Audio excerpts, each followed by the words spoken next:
Mukono Kings yeetisse ekyabawala. Kawempe Muslim yeetisse eky'omupiira gw'abali wansi w'emyaka 14 mu bawala ate eky'emyaka 16 mu balenzi Buddo ye yaziwangudde ate nga Kitende yeetisse ekyabalenzi abali wansi w'emyaka 14. What is the difference between Kapchorwa and Kabale?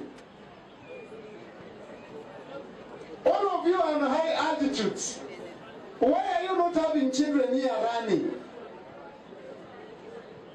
I'm coming back here to challenge you, the leaders of Kabale.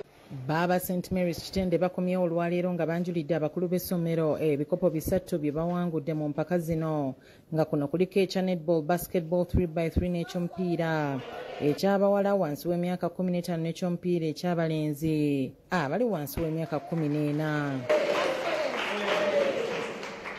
Engeri gye tuwangudde ebikopo mu Uganda kuva mu zone paka nationals. Management egenda kusupportinga zino teams zonna 5 nga bagenda mu East Africa with the preparations kubanga okutumbula emizannyo kitundu kuffe wano ku St. Mary's. Ate nga tugenzeko mu muzannyo gw'okubaka tiimu eteekateeka okubanga esitookolekera South Africa okwetaba mu mpaka z'ensi yonna eza Netball World Cup onako tutunulidde kapiteni wa ttiimu Irene Eyalo.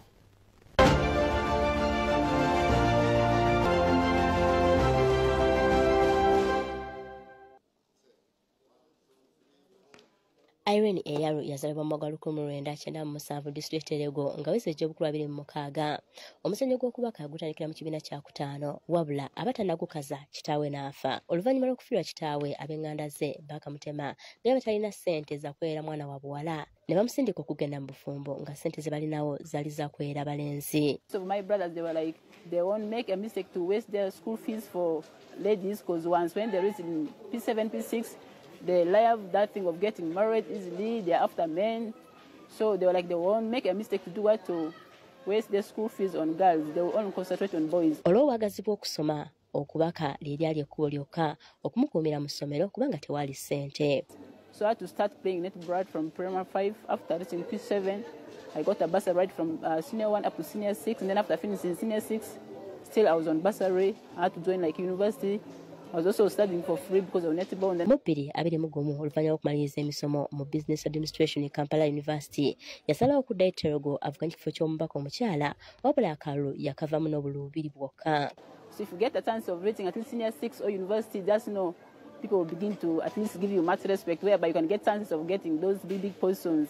So like, at least now I've reached the university level, why don't I go and do something little for my home people, rather than like to let other people to come in and take those good positions in their home area. Guno gugenda kwera mundi gwa Irene Eyalo ogusoose okuzannya mpaka za World Cup era nga omu ku bazannya bagenda okusibwako ennyo mu mpaka zino. An aim of getting opportunities outside. I don't want, like, I'm tired of being playing in Uganda.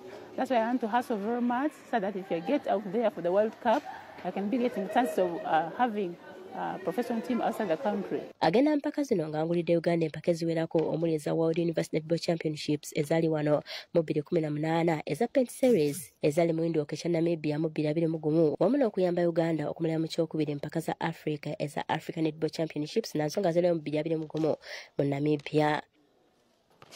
Ate nga tugenzeko mu muzannyo gwa Scrabble oluvannyuma lwa Ivan Sentongo wamu ne Edgar Donkala okulema okufuna visa za America olunaku olwaleero Dr. Christopher Ntegeka yasiibuddwa okukiikirira Uganda mu mpaka z'ensi yonna eza World Scrabble Championship ezitandika ku weekend eno mu Las Vegas, America. Omukolo gubadde ku kitebe kya NCS Lugogo nga gukoleddwa amyuka omuwandiisi wa NCS David Katende. Best performance jenafuna yali Nairobi. Nairobi nali wa 10 mu hiyo division 2017. Eno tujja kulaba nga gavumenti tukuyozayoza ate era twongera okukakasa nti gavumenti yonna efeeko okwongera okuwagira omuzannyo gwa Scrabble n'okulaba nti abo balina ebitone ebitali bya ngeri z'emizannyo egy'enjawulo ebawagira ebawa obuvujjirizi okusobola okugenda okugezesa ebitone byabwe. Empaka zitandika nga 2 okutuusa nga 26 omwezi guno mu kibuga Las Vegas ekya America nga guno mundi gwakuna nga Christopher Ntege azeetabamu wabula nga badde tebinnamugendera bulungi. akumata kumira mpeera getudde musike by'emizannyo olunaku olwaleero. Mwebale nnyo okuba nga tutambudde ffenna agataliiko nfuufu tugafundikidde tutyo.